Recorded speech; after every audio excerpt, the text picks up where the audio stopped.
industri masuknya ke pasar becek. Iya. Gula juga begitu kan.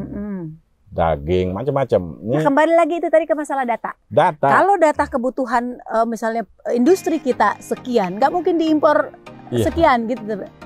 Benar? Ada pepatah Tiongkok kira-kira bunyinya apa ya? Artinya beginilah, dengan uang, dewa pun bisa diajak bincang-bincang. Ketika aturan ini abu-abu begitu, iya. Semua bisa diajak, semua bisa diatur. Oke, tapi kan nggak bisa dalam jangka panjang begitu. Kita bukan orang baik-baik amat, tapi kan kita pengen lah negara ini baik, pelan-pelan gitu. Betul.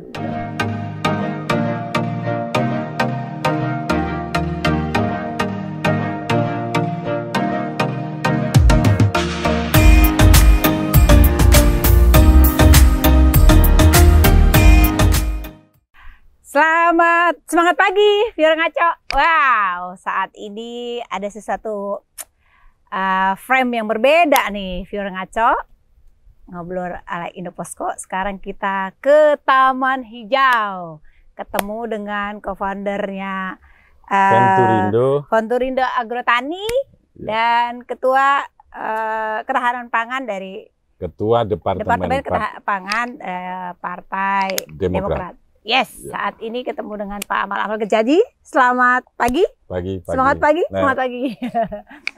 Aduh, ini kita nge-range untuk bisa santai di kebun di weekday ini, Viewer Ngaco. Nggak mudah tentunya. Dengan berbagai kesibukan beliau yang banyak sekali bisnisnya tentunya. Kita menyempatkan diri menghirup udara segar 1,5 jam dari Jakarta. Kita bertolak ke arah Purwakarta. Saat ini kita akan bincang-bincang terkait ketahanan pangan, bicaranya itu skala dari kecil sampai skala besar, pemirsa. Saat ini kita akan berbincang-bincang dengan Pak Amal, yang akrab saya sapa dengan pria idaman, karena memang benar pria idaman. Pemuda idaman. Pemuda idaman tentunya. Akun Twitter saya Pemuda Idaman. Pemuda Idaman. Gimana Pak Amal kabarnya? Baik, Nel. Terima kasih sudah mau nengok kebun kita jauh-jauh dari Jakarta ke Cikampek. Ini nggak jauh dari tol. Jadi kalau teman-teman yang suka kuliner sate Marangi itu, ya tinggal dikit lagi geser. Kira-kira 500 meter lah dari tempat sini. Kita ini. Iya. Nggak jauh. Kenapa sih bisa terpikir tiba-tiba punya seperti ini? Gimana sih ceritanya, Pak Amal? Begini, kita ini kan tidak bisa menjelaskan sesuatu tanpa ada buktinya. Kalau kita ngomong tanpa ada gambar, tanpa visual yang jelas, buktinya itu yang masuk di otak audien tuh nggak sampai 20% kan. Nah, dengan kita buat kebun seperti ini, orang bisa belajar, bisa lihat. Belajar bukan hanya teknik budidayanya saja, tetapi mulai dari memitigasi risiko bisnisnya. Manajemennya ya. Ini bukan untuk mainan, ini bisnis. Harus untung. Agar bisa untung harus tahu risikonya. Betul. Salah hitung juga risikonya tinggi, akan merugi tentunya. Kira-kira begitu. Awal terjun kan Viewer Ngaco, kalau dari sisi pengalaman jurnalistik, saya belum ada apa-apanya dibanding beliau. Artinya sebagai guru, sebagai suhu, jadi tiba-tiba kiblatnya pindah ke farming ini. Jadi saya pensiun dari media itu sudah 21 tahun. 21 tahun yang lalu. Kami bangun perusahaan di bidang pertanian, dimulai dari input. Jadi kita bangun pabrik pupuk. Kategorinya biofertilizer atau pupuk hayati. Dari sana pupuk ini akan laku kalau terbukti. Agar terbukti harus diuji. Nah, harus punya farming sendiri. Begitu. Setelah ada hasil, kita undang teman-teman petani, teman-teman yang mau berdagang. Seperti ini loh, ada untung kok. Berarti sudah dari 21 tahun yang lalu? Ya, kira-kira begitulah. Keren banget. Macam-macam jenis kita sudah coba tanam. Turun. Selain bergerak di bidang agri seperti ini, ada bidang lain terkait hubungan dengan pangan? Ada. Kita ada usaha ikan. Yang nggak kuat kita kalau ikan ini budidaya. Nggak pernah menang. Karena kos produksi lebih mahal daripada pakannya. Semua mau di peternakan, di perikanan, ini problemnya kita ini di inputnya, karena ketergantungan pada komponen impornya tinggi. Itu menjadi problem nasional pangan kita, sehingga ya memang modernisasi harus segera kita mulailah. Enggak, terkait perikanan tadi, budidaya, apakah belum menemukan solusi sampai sekarang bagaimana supaya untung?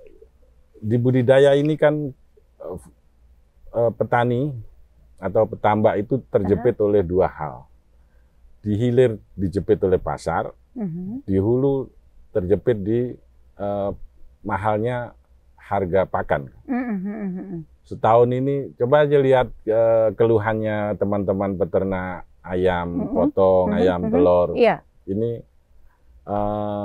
harga pakannya mahal, harga jual ayamnya menurun. Ya ini bagian dari, kalau di unggas ini ada kartelnya lah gitu. Betul. Ada juga problem komplikasi, misalnya Kementerian Pertanian, pemerintah selalu mengklaim kita ini surplus jagung. Nyatanya? Tapi kenapa kalau surplus, harga di level peternak itu jagung itu nggak masuk akal. Angka keekonomian jagung di peternak itu mestinya nggak boleh lebih dari 4.500 misalnya. Nyatanya sekarang 5.000 per kilo. Ya bisa 5.000, kemarin sempat 6.000 gitu ya. Tapi di sisi petaninya sana tuh juga nggak untung, mepet. Nah, artinya kemana larinya?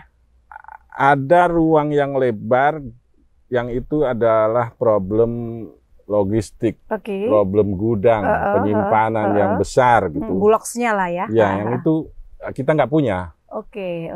Itu bukan hanya di jagung rasanya, di beras lumayan. Kita udah punya bulog dan swasta banyak bangun gudang-gudang besar. Tapi di ikan misalnya, kan kita lemah banget. Betul. Harusnya musim begini pasokan ikan kembung layang ini kan rame. Lagi tinggi, ya. Tapi faktanya nyatanya kan di lapangan tidak. Artinya kembali lagi ke database kita yang tidak akurat. Iya. Udah ada undang-undangnya, ada badan pangan. Ada badan pangan. Kepalanya sudah dilantik awal tahun oleh presiden, tapi ya nggak pernah dengar tuh kita bunyi. Oke. Ini bagian dari problem pangan kita yang harus kita urai pelan-pelan. Nggak bisa cepat sih, karena ini butuh bukan hanya kemauan, tapi keberanian. Betul. Keberanian. Untuk memperbaiki, mengoreksi, memperbaiki dan membuat data awal seperti itu. Karena kalau kita berangkat dari data, mau dibilang surplus pun, kalau datanya tidak akurat, harusnya nggak berani ngomong dong. Iya, nggak berani ngomong. Supaya supply by demand tadi kita datanya. Ini kan pejabat kita ini pemberani kan. Kalau soal ngomong ini pemberani.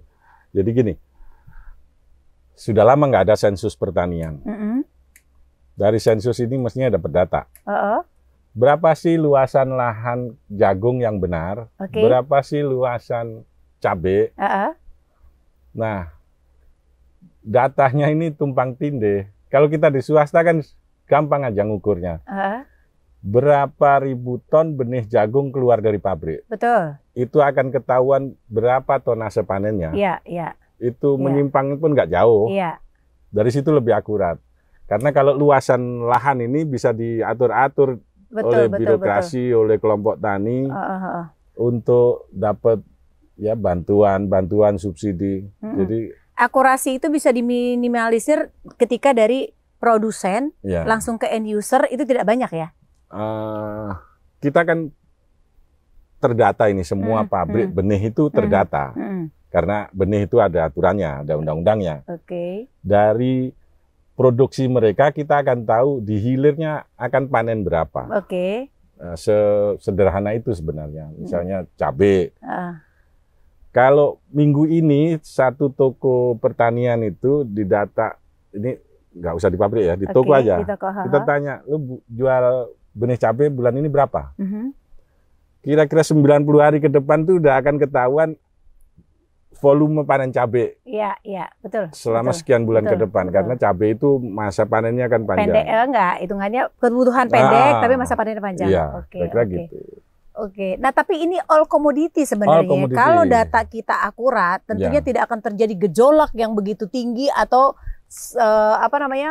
kayak kita pernah juga mengalami harga cabai yang begitu tinggi.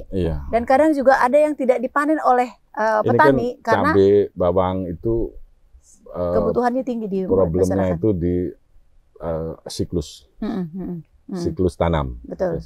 Nah itu bisa dihitung, bisa direncanakan. Nah, ada komoditas lain yang penting, misalnya bawang putih, daging, ikan. Ini abu-abu semua karena di sana ada uang. Karena putaran uang pangan ini besar sekali. Abu-abu dalam artian karena memang mereka enggan menyetor untuk pajak atau apa nih sehingga abu-abu? Abu-abunya ini datanya tuh dibikin abu-abu sehingga ada justifikasi orang peluang untuk impor, untuk dapat izin impor, ya, kuota impor. Sementara harusnya kalau kita mau benar-benar menggunakan data yang valid, kita swasembada mengelola memanfaatkan yang dalam negeri sudah cukup? Tidak juga. Ada misalnya gini. Ada komoditi yang memang harus impor karena kebutuhan kita tinggi. Kalau ada misalnya politisi ngomong, kalau aku berkuasa nanti swasembada kedelai. Pertama pasti bohong. Yang kedua pasti orang ini nggak paham masalah. Karena kedelai itu mau dibikin kayak apapun nggak mungkin kita bisa. Iya, karena itu bukan produk asli kita. Bukan penduduk kita, bukan penduduk asli. Bukan penduduk. Gitu. Yang kedua kalau petani dipaksa tanam kedelai itu ya rugi. Akan merugi, yes, sepakat. Nah, saya membayangkan Badan Pangan Nasional ini, dasarnya kan udah kuat. Undang-undang itu zaman sudah 12 tahun lalu, baru dilaksanakan sekarang. Saya membayangkan Badan Pangan ini kalau di moneter itu seperti Bank Indonesia. Dia punya kemandirian karena punya undang-undang sendiri, punya otoritas. Mestinya neraca pangan itu tunggal keluar dari Badan Pangan. Sehingga ketika rapat di Menko Ekuin sana, kita harus impor atau tidak impor komoditas tertentu, tadi, ya itu dasarnya itu benar. Kan nggak ada sekarang ini orang mengintervensi BI, kamu turunkan don suku bunga, nggak ada. Pemerintah dasarnya apa? Ya, undang-undangnya itu memang sudah mengatur dia mandiri. Mandiri, oke. Jadi presiden pun nggak bisa mempengaruhi BI. Harusnya ini Menteri Perdagangan apalagi cuman pedagang-pedagang yang di sekitar menteri-menteri itu tidak mungkin bisa mengintervensi Badan Pangan untuk cari rekomendasi bulan ini kita harus impor sekian komoditi tertentu dipengaruhi oleh kartel. Harusnya ini datanya benar gitu. Kalau harus impor itu ya memang bulan ini cuaca nggak bagus, ombak tinggi, nelayan kita nggak bisa melaut. Betul. Perlu tambahan pasokan ikan kembung. Untuk apa? Agar warung Padang dan warteg itu tetap bisa berjalan. Ya, tidak terjadi fluktuasi harga yang sangat luar biasa, betul-betul. Nah, kemarin saya telepon di gudang, ikan kembung yang ukuran 68, 69, ya. Grade A itu sudah 40.000. Ini nggak masuk akal. Bagaimana dari tingkat end user sama? Betul. Udah tukang ojek itu kan makannya paling ke warteg gitu, nggak berani lagi makan. Betul. Warung Padang itu kalau nggak ada ikan kembung kan nggak pede jualan. Betul. Nah, ini dengan perpres yang Presiden kemarin tanda tangan itu sebenarnya ada harapan penataan ini. Di Perpres 125 2022 ya? Kira-kira begitu. Nah, ini kan kita Fiore Ngaco bicara terkait ketahanan pangan secara overall. Karena dunia sedang bergejolak terkait ketahanan pangan, krisis bisa saja terjadi. Tapi Indonesia tentunya agak sedikit overconfident dengan kita memiliki resource yang begitu banyak, mau di pangan di darat, mau pangan di laut, itu kita tersedia. Nah, Pak Amal melihat potensi yang kita miliki saat ini, seberapa pede sih kita menghadapi resesi dan krisis pangan ke depan? Ya, gini, kita diuntungkan oleh banyak hal. Kita 4 musim, sepanjang tahun bisa tanam apa saja. Apa saja? Kita diuntungkan oleh jumlah usia muda seperti teman-teman produktif di dalam negeri. Ini artinya bonus demografi gitu ya? Ya, orang-orang seumur dia ini kan apa saja dimakan. Betul. Apa saja. Dan punya pendapatan kan. Jadi mereka ini yang menggenerate pertumbuhan ekonomi. Dari putaran uang pangan inilah ekonomi tumbuh. Kira-kira mungkin bisa 3%. Separuh dari pertumbuhan nasional ini digenerate oleh konsumsi rumah tangga ini kan. Beda dengan negara yang penduduknya ada tua-tua itu. Dan consumer good mereka bukan produsen misalnya. Nah, tapi ini nggak bisa dibiarkan terlena lama-lama karena kalaupun kita bisa produksi sampai surplus nanti, misalnya beras. Oke. Beras kita produksi itu kira-kira 35 juta ton 1 tahun. Setara gabah 75 juta lebih lah. Rendemen 50%. Kalau misalnya tiba-tiba dengan segala program dari pemerintah, produksi gabah jadi 100 juta ton. Jadi berasnya jadi 2 kali lipat, ya. hampir 3 kali lipat lah. Beras ini nggak laku dijual, diekspor nggak bisa. Karena HPP kita mahal. Mahal, betul. Kenapa mahal? Ya banyak faktor. Iya. Nggak cukup di podcast ini. Iya.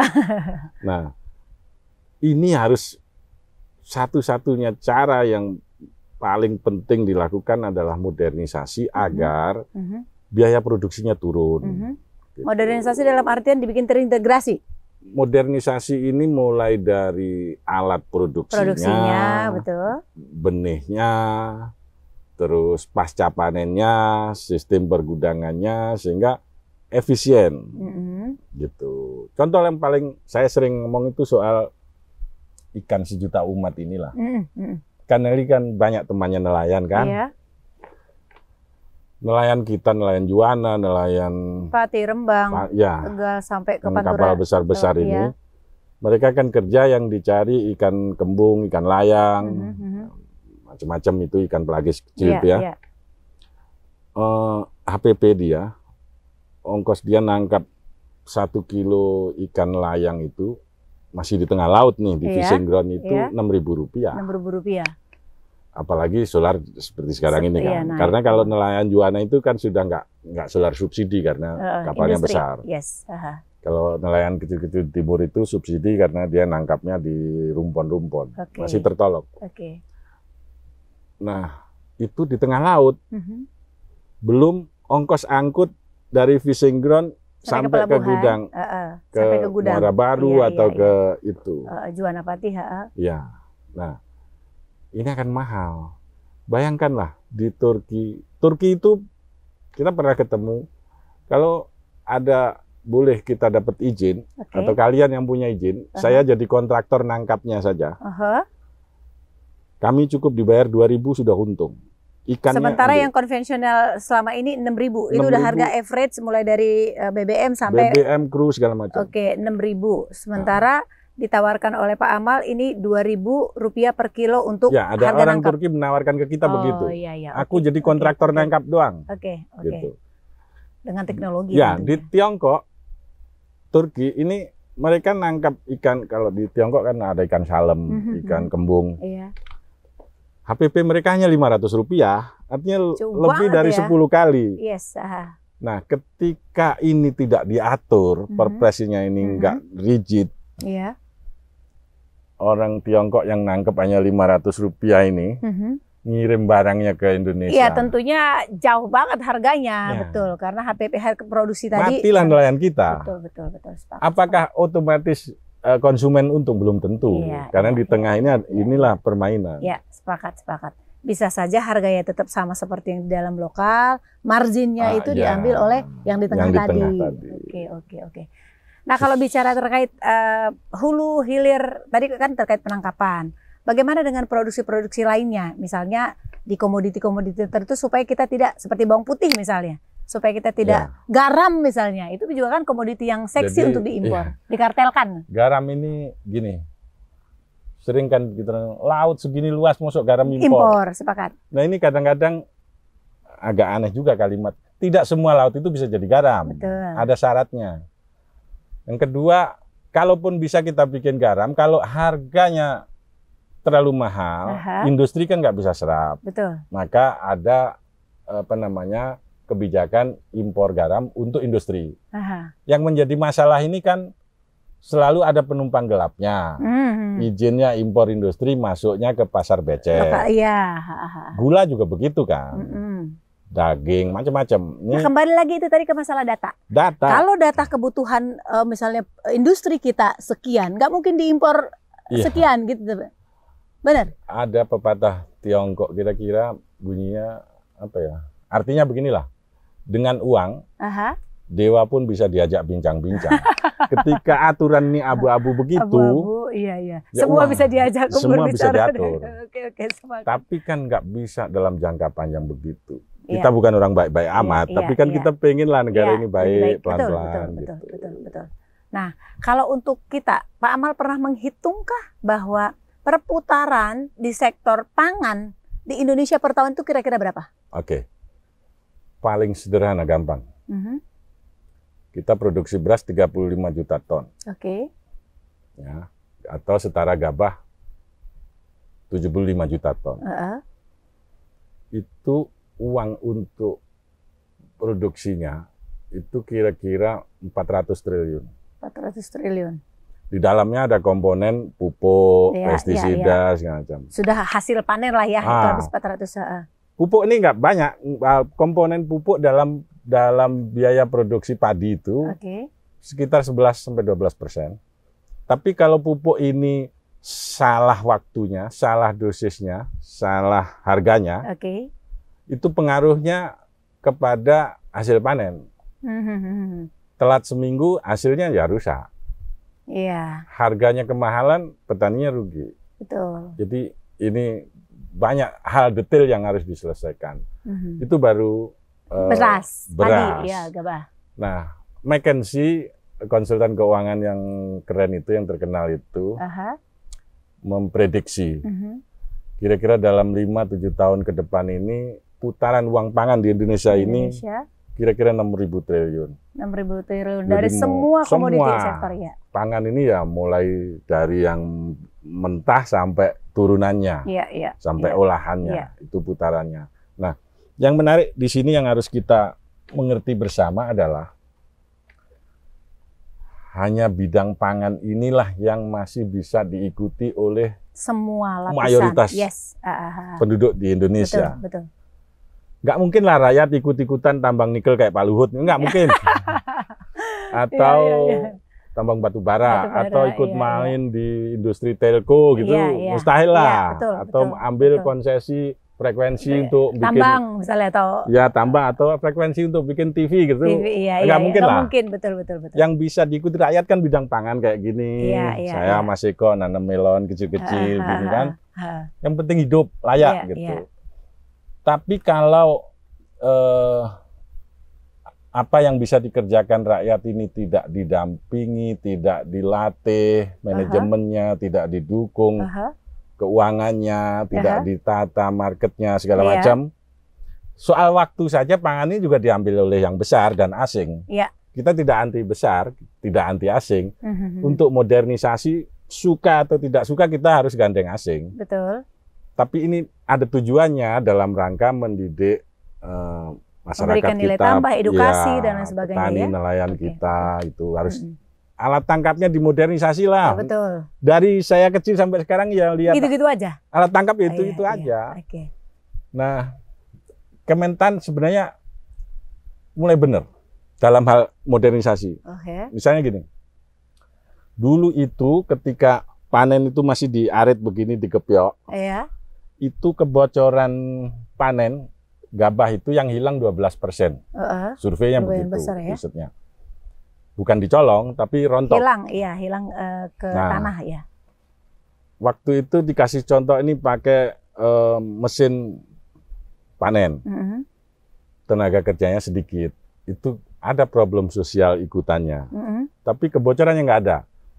Nah, lama-lama ini bisa diterima dan sekarang hampir semua petani udah pakai itu. Tanam juga begitu. Modernisasi ini hulu hilir.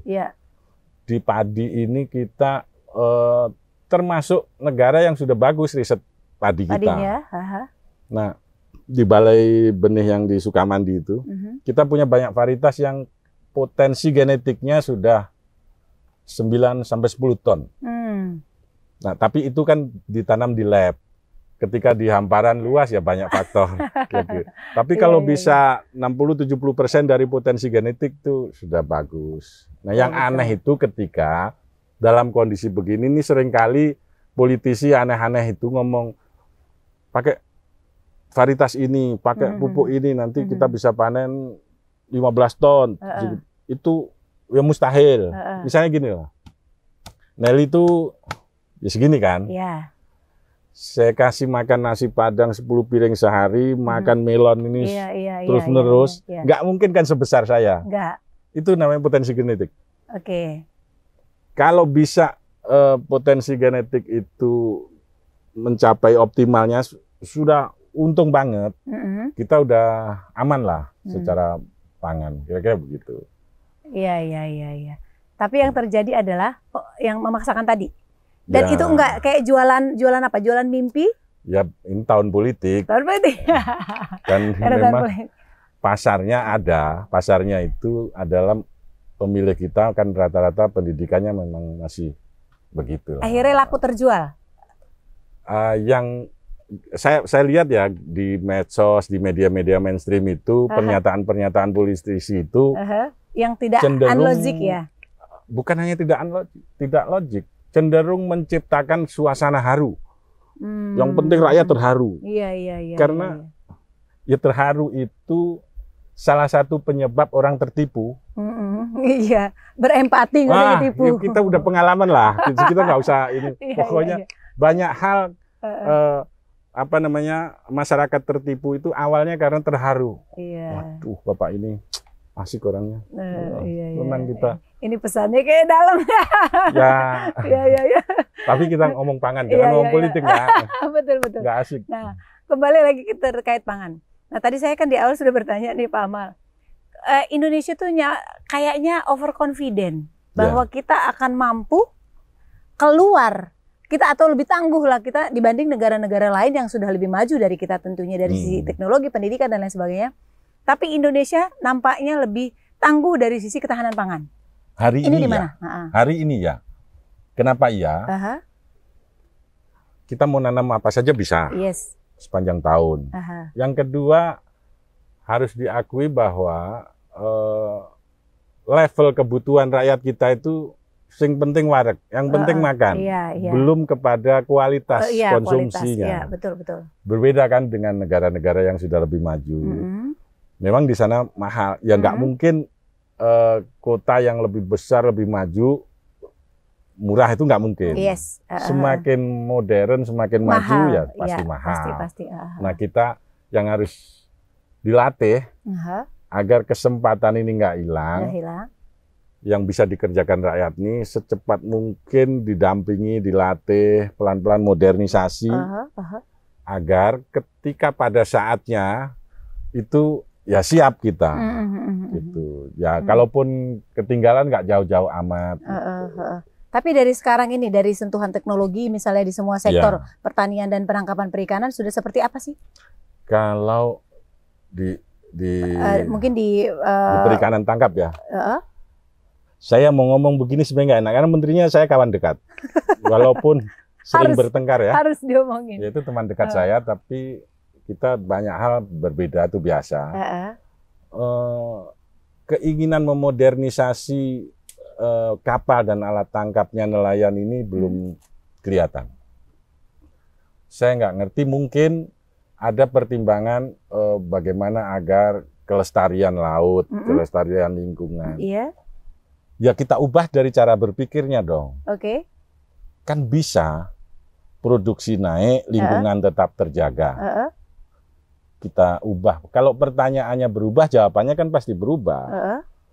Jadi tujuannya gimana produksi meningkat, suplai untuk rakyat itu terdistribusi lebih terjamin, harganya itu sesuai keekonomiannya rakyat gitu. Dan lingkungannya tetap terjaga. Pasti bisa. Tapi kalau dari cara berpikirnya sudah salah, keputusannya ya pasti akan salah. Dari Perpres 125 tadi ada 11 komoditi pangan yang diatur. Itu termasuk nggak mengatur teknologi di sektor hulu, termasuk pertanian, penangkapan? Di situ tentu tidak. Di situ yang diatur itu cadangan pangan. Ketersediaan, negara menjamin melalui pemerintah menjamin bahwa pasokan 11 komoditas itu stabil, harganya tidak gonjang-ganjing. Itu tugas pemerintah memang. Berarti sudah lebih di hulunya ya, tidak mengatur di hilir. Enggak, salah. Teknis dia nggak atur. Itu urusannya Kementerian Teknis lah. Kalau sudah dibuatkan perpres seperti ini, Kementerian Teknis dan Menko Ekuin yang nggak bisa menyesuaikan, ya nggak ada pilihan lain. Kalau saya presidennya tak ganti. Iya, ya arahnya larinya ke sana sebenarnya. Iya. Nah, berarti dengan kondisi kita yang sekarang, kan tadi yang dilakukan, langkah-langkah apa supaya kita tidak lozis menjadi orang yang kehilangan? Ya, kehilangan kesempatan. Kesempatan tadi. Ketika perubahan teknologi ini akan dilakukan, selalu orang berteriak, duitnya dari mana? Ya kalau duitnya dari mana, kalau mengandalkan pemerintah pasti nggak cukup. Mungkin, iya, iya. Tapi trigger harus dong. Pemerintah itu tugasnya itu membuat triggernya. Iya, triggernya. Misalnya gini, belilah satu kapal yang modern kayak yang dipakai Cina atau Turki itu. Nggak mahal-mahal amat. Saya kemarin ke sana itu. Serahkan ke koperasi atau percontohan, suruh operasikan. Oke. Terbukti untung apa enggak? Kalau untung nggak usah disuruh dimodifikasi. Ya, orang-orang ini akan memodernisasi sendiri. Seefektif apa yang dilihat kemarin sehingga sepertinya seksi untuk dimanfaatkan di dalam negeri? Seperti tadi yang operasionalnya Rp5, sementara saya di Cina ini penuh drama. Melewati karantina sekian lama, setiap hari di swab segala macam, hanya untuk pengen ketemu pengusaha kapal tadi ketemu operatornya, saya lihat ke lautnya, cara bekerja, dan saya baca logbooknya. Berapa sih sekali turun tebar? Itu hasil tangkapannya. Satu setting hauling ini menghasilkan berapa? Iya. Dan satu hari ini berapa kali setting hauling? Iya. Mereka itu dalam satu malam bisa 10 kali setting hauling. Hasil per hauling, per tangkapan? 5-6 ton. Berarti satu malam kira-kira 50 ton. Oh, berarti capacity kapalnya? Hanya 300 sekian gitu. Wow. Dan ajaib, mereka kapal sebesar itu hanya 8 orang yang bekerja. Karena sudah bayangkan kapal-kapal kita di Juwana, di Tegal itu, kapal 150 GT itu 45 orang. Iya, tenaga kerja di dalam. Sudah gajinya kecil, bagi hasilnya kecil, karena hasilnya juga kecil. Nah, kalau dengan modernisasi adalah harapan peningkatan itu. Terus muncul pertanyaan, berarti jumlah tenaga kerja nanti berkurang. Ya memang berkurang di hulu. Tetapi di daratnya akan lebih banyak orang, karena ikan yang ditangkap lebih banyak. Di pertanian juga akan begitu. Kita nah, kalau ikan ini agak sensitif ya, menterinya teman saya. Terlepas dari itu, ini kan kita kan mengedukasi, memberikan manfaat ke masyarakat tentunya. Kira-kira untuk mengadopsi teknologi tadi, kita bikin pilot project, gitu sampai di dalam negeri.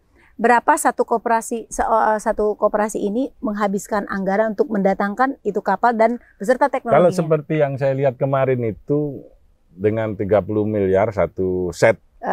Lengkap dengan alat tangkapnya, lengkap dengan training nahkoda dan fishing masternya, itu sudah bisa. 30 miliar, GT-nya 300 GT, dan ABK yang di dalam hanya 8. Kos produksinya juga tentunya akan lebih minimal, karena tadi kan harganya itu saja. Iya, tapi produksinya lebih maksimal. Oke, 30 Jadi kapal-kapal yang dioperasikan teman-teman kita ini sudah ketinggalan kira-kira 30-40 tahun lah. Iya, usang ya. Iya. Betul-betul. Sehingga ya ikan yang dikonsumsi rakyat terutama di Jawa ini, ikan-ikan pindang ini sebenarnya kan kasta paling bawah ini. Kalau orang timur, orang Sulawesi kan nggak mau makan itu. Iya, betul.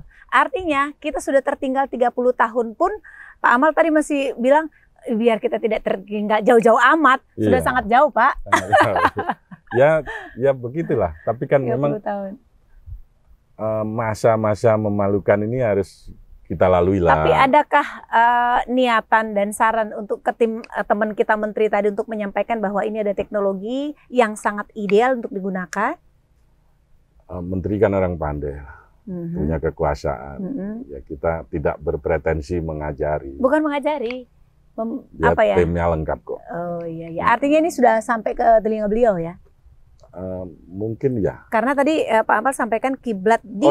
Waktu saya mau ke Cina saya sempat ketemu ngobrol. Saya mau ke sana, beliau bilang serius lu ke sana, dikurung lu 10 hari. Iya, nggak apa-apa. Iya. Artinya dari pertanian kita ke perikanan masih lebih jauh tertinggal, sementara pertanian sudah lebih modernisasi ya? Jauh lebih maju. Misalnya ya di negara-negara Indochina ini ada sebenarnya nanam padinya banyak yang masih primitif, disebar gitu aja. Iya. Misalnya Myanmar yang negaranya itu kondisinya seperti kita 40 tahun lalu. Oke. Sangat primitif lah. Tapi kepemilikan lahan penduduk Myanmar itu 1 KK itu minimal 6 hektar. Jadi di sana nggak ada orang macul, semua traktor. Iya. Ya tentu lebih efisien. Seperti itu. Iya. Enggak kalau dia dan penduduknya nggak banyak. Terkait ngomong Vietnam juga, kita impor beras loh dari sana. Ya iya, karena dia surplus. Selain demand-nya dia rendah, lahannya juga luas, surplus. HPP-nya rendah. Oke. Nah kita bisa mengcopy paste terdekat dong. Kita nggak usah mikir ekspor dulu lah. Yang penting tidak impor kalau beras. Iya. Yang kedua, saya ada pikiran yang agak aneh ya. Data menunjukkan negara yang nggak makan pedas, konsumsi berasnya rendah, konsumsi karbonya itu rendah. Tapi negara yang banyak cabenya kayak Indonesia, negara-negara yang begitu-begitulah, konsumsi berasnya tinggi banget. Tinggi. Ya beras ini memang biar nggak ada masyarakat kita memang tidak mau udah makan melon satu, makan yang lain satu. Kalau tidak makan nasi katanya belum makan. Ya itu dipicu oleh makanan pedas itu, pedas dan asin. Oh iya. Kalau kita di Amerika, di Eropa kan nggak mungkin makan seperti itu kan, dan tidak ketemu. Jadi mereka kena pedas sedikit pingsan. Iya. Pak Amal cukup luar biasa dan sangat informatif. Tapi saya tadi berharap ada lebih tajam, lebih mengena. Tapi sangat hati-hati ternyata beliau ini, meskipun di lapangan sangat hatam dan data-datanya itu menguasai. Jangan sesama bus, jangan ini ya. Kita ini gini loh, beda posisi kita dengan pemerintah. Saya di Partai Demokrat, tapi kan tujuannya sama, beda cara. Tujuan kita sama, rakyat ini harus tercukupi pangan dengan harga yang pantas, petaninya juga untung, rakyatnya nggak keberatan, gitu kan. Ya biasa saja beda pandangan itu. Betul, harus dibiasakan. Yang penting tujuannya itu tadi untuk Indonesia lebih baik tentunya. Artinya ini closing Pak Amal, ketahanan pangan di dalam negeri sampai berapa tahun ke depan masih terjamin? Kita mungkin yang paling terjamin, yang paling aman. Kecuali komoditas yang bergantung dengan pihak lain, khususnya kayak kedelai. Iya. Karena variabelnya kita dominan ya. Variabel komoditi yang ada di dalam negeri itu. Kalau nggak ada kedelai pun orang kita masih bisa ganti yang lain lah. Misalnya komoditi tempe, misalnya tempe itu bahan dasarnya kedelai. Ya bisa disubstitusi dengan apa? Bisa dengan apa? Di Jawa banyak orang bikin tempe benguk gitu, soalnya, dari koro, dari macam-macam. Di Pulau Jawa secara overall kalau tidak makan tempe ada kecerdasannya menurun kayak gitu diganti dengan ikan kan nggak mungkin, karena ini ada demand ini beda-beda. Pak Amal, thank you banget, sangat bermanfaat, informatif, datanya perlu nanti lebih valid di lapangan sana supaya kita juga menyuarakan bisa lebih pas. Seperti itu, sampai ketemu. Udah mulai cahayanya mulai agak berkeringat ya, seperti itu. Terima kasih untuk waktunya di tengah kesibukannya, bisa berbagi ilmu, informasi dengan Viro Ngaco. Sampai ketemu. Makasih ya.